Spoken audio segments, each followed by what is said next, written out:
ওরে বাবা রে, আমার পোল্ট্রি ফার্মের 12টা বাজিয়ে দিল রে।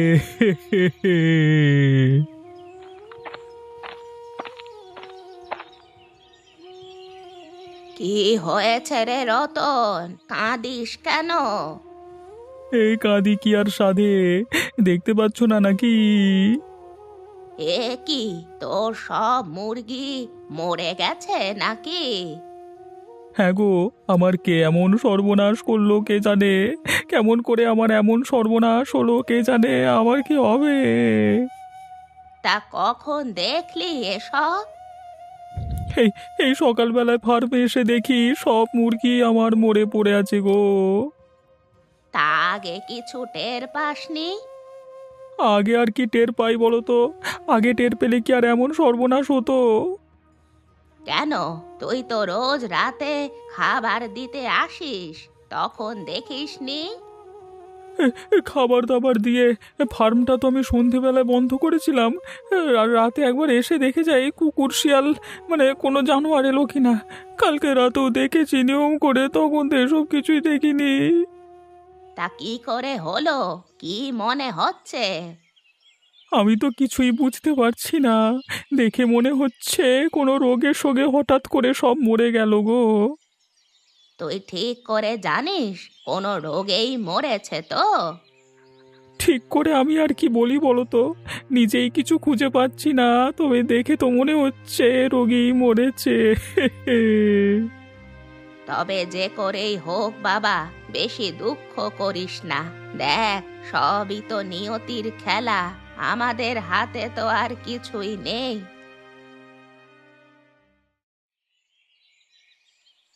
বলি হচ্ছেটা কি শুনি? আর কি মানে হচ্ছে নাকি? হ্যাঁ? আর এখানে এসে কিনা বিরিয়ানি নেই?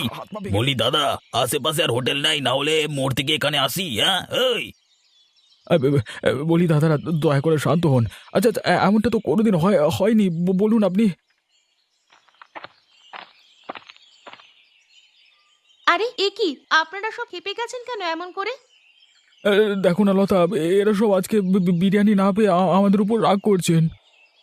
রাগের দেখে দেবো নাকি? বোকা পেটের রাগ কাকে বলে?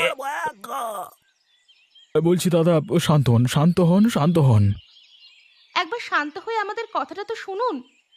বলে বলবেনটা কি শুনি, বলুন না। একটা বিশেষ সমস্যার জন্য আমরা আজ বিরিয়ানি দিতে পারছি না, আমাদের ক্ষমা করবেন। এমনটা আর কখনো হবে না। আপনারা অনুগ্রহ করে চলে যান হোটেল থেকে আজকে। ওরে বাবা, এ তো দেখি বিনা মেঘে বজ্রপাত। উফ, সে বেটা নিজেও মরলো আর আমাদেরকেও মারলো। তাই তো দেখছি, এবার আমাদের কি হবে গো? দেখো, মাথায় হাত দিয়ে বসলে তো হবে না, কিছু একটা উপায় তো খুঁজে বের করতে হবে। কিন্তু রতনদার সাথে আমাদের এতদিনের যে সম্পর্ক, সেটার কি হবে? সম্বন্ধ একই থাকবে, কিছু একটা ব্যবস্থা তো করতেই হবে।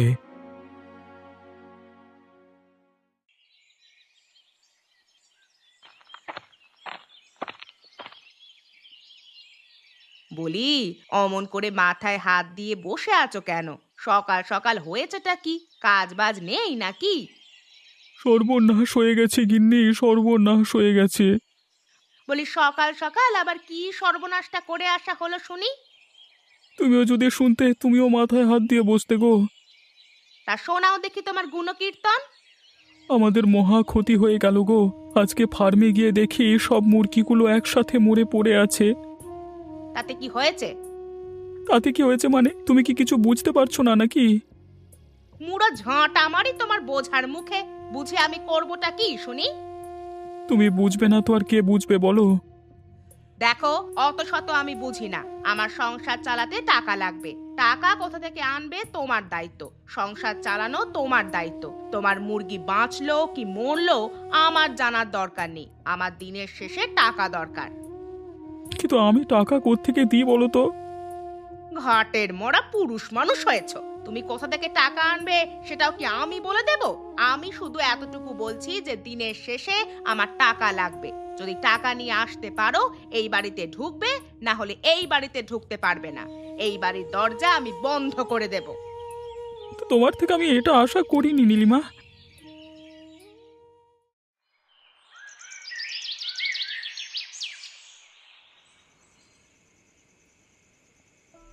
আরে কিরে নগেন, কাজটা ঠিকঠাক করে করেছিস তো? দেখিস বাবা, একটু এদিক ওদিক হলে কিন্তু মহা গন্ডগোল হবে, ঠিক আছে? আগে কি যে বলেন কথা, আপনি কি আমাকে ভরসা করেন না? আরে ভরসা না করলে কি তোর হাতে এত বড় কাজের দায়িত্বটা দিতে পারি? আরে সে কথা নয়, ভরসা তোকে আমি করি, কিন্তু কাজটাই এমন যে চিন্তা তো একটা থেকেই যায়, বল। তা যা বলেছেন, হ্যাঁ, কাজটা কিন্তু বেশ কঠিনই ছিল, তবে গোটা দিন চলে গেল, গোটা গ্রাম জেনে গেল, এত হল্লা হলো চারিদিকে। আর আপনি খবর পাননি? গ্রামে তো এখন একটা পশু পাখি পর্যন্ত জানিয়েছে ও বেটার মুরগি ফার্ম উঠে গেছে, ডকে উঠে গেছে। বলিস কি রে, মুরগি একেবারে রাতারাতি মরে ভূত হয়ে গেছে? তাহলে আর বলছি কি কথা? তবেশ তবেশ, তুই যে শিল্পী মানুষ তা আগেই জানতাম। এবার থেকে যখনই এমন কিছু করতে হবে যেন আমারই হাতে আসে কাজটা কথা। সে আর বলতে, তা কিভাবে করলি শুনি? তা বেটা, সেই রতন রোজ সন্ধেবেলায় মুরগিগুলোকে খাবার দিতে আসে, আর রাত 9টার দিকে একবারে খেতে যায়। হ্যাঁ, আমি ঠিক রাত 11টার দিকে চুপি চুপি ফার্মে ঢুকে মুরগিগুলোর খাবারে বিষ মিশিয়ে দিলাম বেশি করে।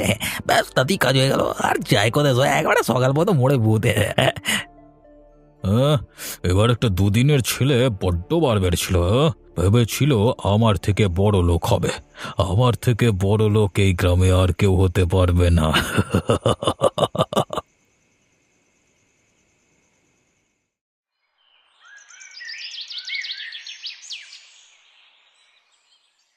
আরে ও রতন, রতন বলি, বাড়ি আছো? তাই এসেছো গোপালদা? আরে এসো এসো, কিছুই তো বুঝতে পারছি না কিভাবে আমার এত বড় ক্ষতি হয়ে গেল। তাই তো ভাবছি ভাই, আমিও তো বুঝতে পারছি না কিভাবে যে এমন হয়ে গেল রাতারাতি। আমার কিন্তু মনে হয় অন্য কথা। কি কথা মনে হয় তোমার? আমার কিন্তু মনে হয় নির্ঘাত কেউ খাবারে বিষ মিশিয়ে বা কিছু করে মুরগিগুলোকে মেরে দিল। তোমার কি বুদ্ধি শুদ্ধি গেছে কিন্নি? কে আমাদের সাথে এমন ক্ষতি করবে? হ্যাঁ, আর তাছাড়া আমি তো নিজেই গিয়ে রাতে সব পরীক্ষা করে এলাম, ঠিক ছিল। ঠিক তো ছিল রাত 9টার সময়, কিন্তু পুরো রাতের মধ্যে ওই খোলা খামারের মধ্যে যদি কেউ এসে থাকে তা তুমি কিভাবে টের পাবে? আমারও কিন্তু মনে হয় ঠিক কথাই বলছে। আচ্ছা একটা কথা বলো তো রতন, তোমাকে কি এই কাজে কেউ বাধা দিয়েছিল? হ্যাঁ মানে বাধা তো দিয়েছিল, তাই কে বাধা দিয়েছিল? অবিনাশ বাবু আর নগেন বাধা দিয়েছিল। এবার একটু একটু বুঝতে পারছি ব্যাপারটা।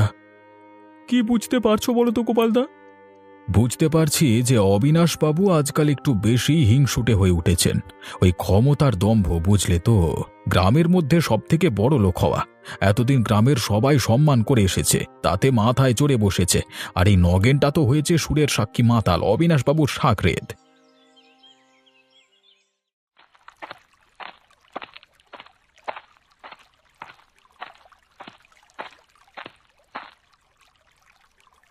বলি ও বুড়ি, হচ্ছেটা কি শুনি? এই বুড়ি বয়সে মরবার ইচ্ছা হয়েছে নাকি? মরবে তোর বাপ মা, আমি কেন মরতে যাব রে? চ্যাটাং চ্যাটাং কথাগুলো তো ঠিক আছে। তা থাকবে না কেন? আমি কি কারোর খাই না পড়ি, না কাউকে ভয় পাই? তা ভয় পাও না তো বুঝলাম, কিন্তু এই নদীতে মাছ ধরছো কার অনুমতি নিয়ে? কি কি বাপের? এটা বাপের সম্পত্তি নাকি বাপের? কেন, নদী কি তোর বাপের নাকি যে অনুমতি নিতে হবে? অনুমতি নিতে হবে বই কি, বিনা অনুমতিতে কিছু হয় নাকি? নাটক মারাচ্ছ? তা কার থেকে অনুমতি নিতে হবে শুনি? তোদের এই বুড়ো ভাম অবিনাশের থেকে? ঠিক করে কথা বলো বুড়ি, উনি অবিনাশ নন, অবিনাশ বাবু। গ্রামের মধ্যে সবাই মেনে চলে ওনাকে, ঠিক আছে? শোন মিনসে, আমি না কারোর খাই না, কারোর পড়ি না যে আমাকে লোককে মেনে চলতে হবে। আর তোর বাপ অবিনাশকে গিয়ে বলিস নদী তার বাপের কেনা সম্পত্তি নয়, যে সেখান থেকে মাছ ধরতে গেলে তার অনুমতি নিতে হবে, তার দরজার সামনে গিয়ে দোহাই দিতে হবে, তার পায়ে মাথা খুঁড়তে হবে। যা তো, যা যা, দূর হ। আমায় দাঁড়িয়ে কিন্তু ভালো কাজ করছো না বুড়ি, এর ফল তোমাকে ভোগ করতে হবে বলে দিলাম। দেখ, আমার 3 কাল গিয়ে একালে এসে ঠেকেছে, আমি তোর হাতে ফল ভোগ করব? ভাত দেবার মুরদ নেই, কিল মারার গোসাই।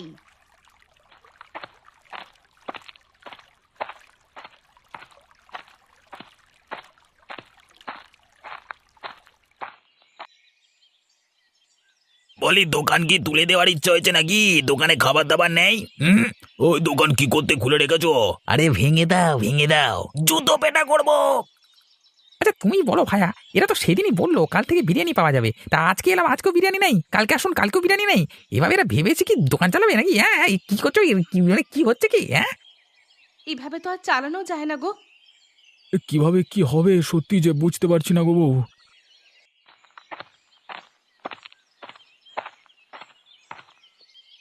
বলি হচ্ছেটা কি এখানে শুনি? হ্যাঁ আরে এই অভদ্র লোকগুলো রোজ বলে বিরিয়ানি বানাবে, বিরিয়ানি বানাবে।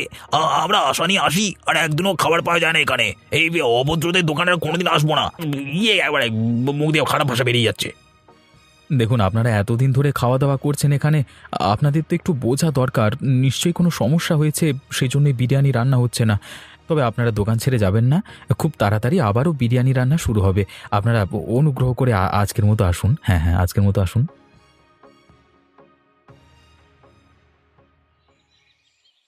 কি হয়েছে গো গোপালদা, এরা সব এমন করছে কেন? আরে আর তোমাকে কি বলি ভাই, জানোই তো রতনের মুরগি মরে যাওয়ার পর থেকে আমাদের হোটেলে মুরগির সাপ্লাই বন্ধ হয়ে গেছে। এই অবস্থায় বিরিয়ানি কিভাবে বানাই বলো তো? চিন্তায় চিন্তায় যেন রাতে ঘুম আসছে না। এভাবে কি হোটেল চালানো যায়? পলাশ ভাই, তুমি কিছু একটা ব্যবস্থা করো, তুমিই পারবে আমাদের উদ্ধার করতে। ঠিক আছে, কিছু একটা ব্যবস্থা হয়ে যাবে, তোমরা নিশ্চিন্তে থাকো। রতন, একটু বাইরের দিকে আয় দেখি।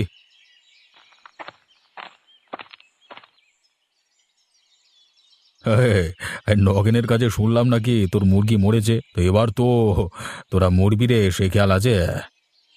তো কি করব বাবু, গ্রামের মধ্যে আপনি মাই বাপ, আপনি এই বিপদে সাহায্য না করলে আমরা গরিব মানুষ কোথায় যাই বলুন তো? আপনাকে চাগাচ্ছে, বুঝতে পারছেন না? তেল মারছে। তা আমাদের তেল লাগানো ছাড়া এই হাতে মিনসেগুলোর আর কি কাজ আছে শুনি? হ্যাঁ, এতে লজ্জা পাওয়ার কি আছে বাবু? আপনি তো সত্যি আমাদের মাই ভাব। এতদিন ধরে আপনি আমাদের দেখে এসেছেন, মানে অন্তত এই বিপদ থেকে উদ্ধার করুন দয়া করে, আপনার পায়ে পড়ি। তোদের উদ্ধার করব না ছাই, কর্মফল বুঝেছিস? কর্মফল, নিজের কর্মফলের সাজা পেয়েছিস। এসব গ্রামের মধ্যে গ্রামের মাথা হয়ে উঠতে চেয়েছিলিস, এখন সাজা বোঝ। আপনি যদি এমন করে বলেন, আমরা এই বিপদের দিনে কোথায় যাই বাবু? যেখানে পারি জানা মরতে, শ্মশানে যা, যত সব জমের অরুচি কোথাকার। নেবে না, নেবে না, আপনি দেখুন না। এবারের মতো একবার দেখুন বাবু, কিছু সাহায্য করুন। শোন শোন, একটা বুদ্ধি দিই তোকে। জানা ওই খোলা নদী আছে, ওই নদীতে গিয়ে মাছ ধর, মাছ ধরে পেট চালা। এই হয় বুঝলি রতন, এই হয় হার হাবাতের রাজা দেখার স্বপ্ন দেখলে এমনই হয়। যা যা, এবার নদীতে গিয়ে মাছ ধরগা।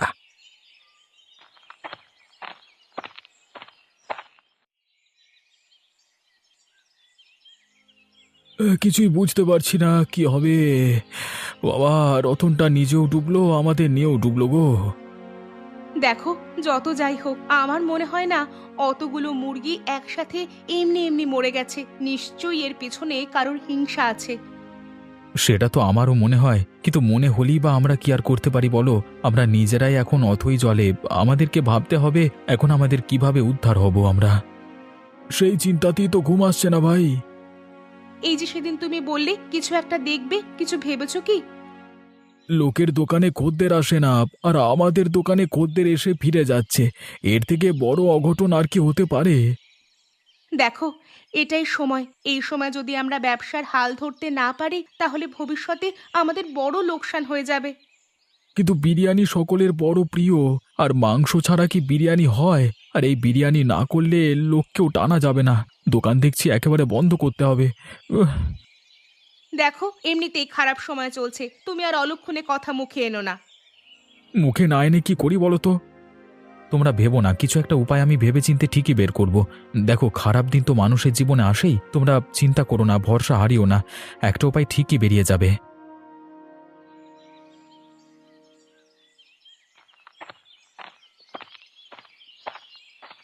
এ কি, এই সাত সকালে হাতে জাল নিয়ে কোথায় যাচ্ছ তুমি? হ্যাঁ,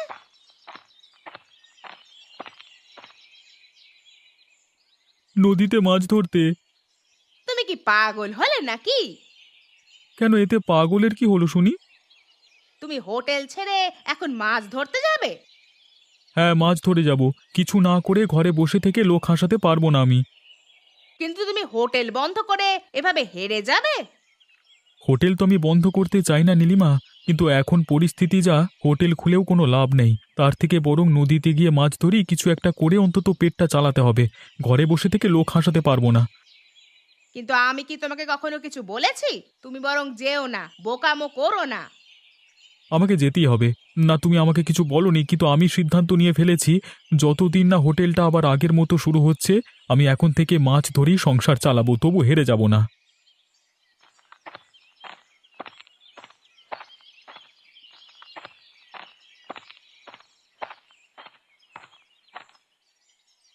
তা কিরে পলাশ, গেল তো বিরিয়ানির দোকানটা উঠে। হ্যাঁ, তা এখন কি করবি ভাবছিস? যা, তুইও যা, নদীতে গিয়ে জাল দে, মাছ বেচে পয়সা কামা, নিজের যা যোগ্যতা সেই অনুযায়ী কাজ কর, বুঝলি? ও অকাত না থাকলে বড় লোক আবার স্বপ্ন দেখতে নাই। বলছি দাদা, একটা সাহায্য করবে? কি বল বল, কি সাহায্য চাস বল। আমাদের পায়ে ধরেই থাকতে হবে তোকে, বল বল বল। তাতে আপত্তি নেই, কিন্তু অবিনাশবাবু যদি একটু বিপদের দিনে সাহায্য করতেন বড় ভালো হতো।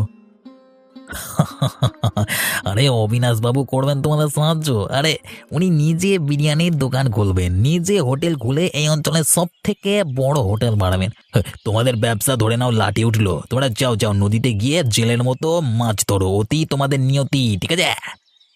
এ কি বলছো? অবিনাশবাবুর মতো লোক আমাদের সাথে এমনটা করতে পারবেন? করতে পারবেন না কি বলছো ভাই? করে ফেলেছেন, দেখো না, কদিনের মধ্যেই শুরু হবে ওর নতুন হোটেল। আর তোমাদের হোটেলের খদ্দেরগুলো দেখবে সব এসে লাইন দিয়ে ওর দোকানে খাবার খাচ্ছে, সব সব সব সব। তখন যা আনন্দ হবে না দেখি, একদম নাচবো আমি ব্যান্ড পাঠিয়ে নে। দেখবেন নগেনদা, আমরা একদিন নিশ্চয়ই ঘুরে দাঁড়াবো। সেই আশাতেই বসে থাক তোরা, আর অবিনাশ বাবু ওইদিকে ব্যবসা বাড়িয়ে তোদের মুখে চাই দিকে।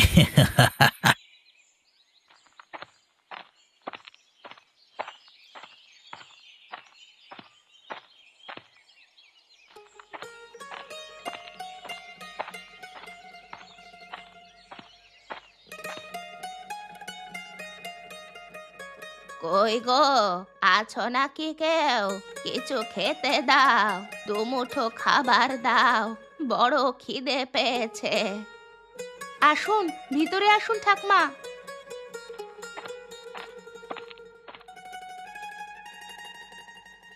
কি খাওয়াবে বলো দেখিনি বাছা?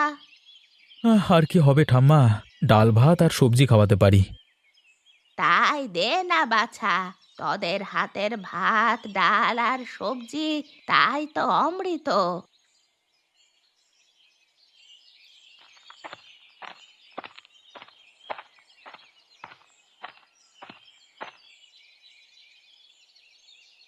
পলাশ, একবার শুনে যাও তো। রতনদার গলা মনে হচ্ছে, যাই তো একবার দেখে আসি গিয়ে।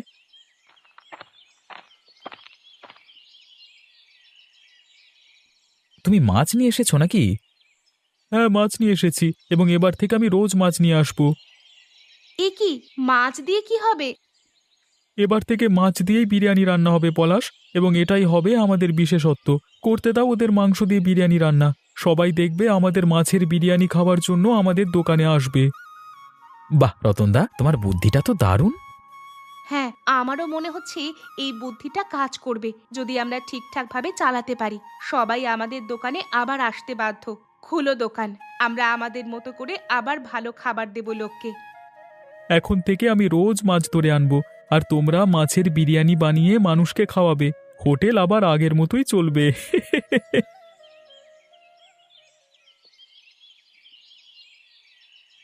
আরে শুনেছিস ওই পলাশের দোকানে নাকি মাছের বিরিয়ানি হয়েছে, চল চল খেয়ে আসি। আরে শুনেছি তো, সারা পাড়ার লোক খেতে যাচ্ছে। সে নাকি আবার মুখে দিলে আর বলা যায় না। বাহ, এমন যে রেসিপি হতে পারে তা তো আগে জানা ছিল না গো। মাছ দিয়ে যে বিরিয়ানি হয়, তাও আবার এত সুস্বাদু! উফ বাবা, খেয়ে মন ভরে গেল। তা কোনোদিন বাপের জন্মেও কল্পনা করিনি ভাই। আমরা বিরিয়ানি না পেলে কত খারাপ কথা বলেছি বলতো। আর দেখো না কত সুন্দর মাছের বিরিয়ানি বানিয়েছে, আমাদের খাওয়ার চেয়ে ভুলটা আমাদেরই হয়েছে জানো, এম করে মানে দুটো বেটা করতে গেলাম না, এটা উচিত হয়নি।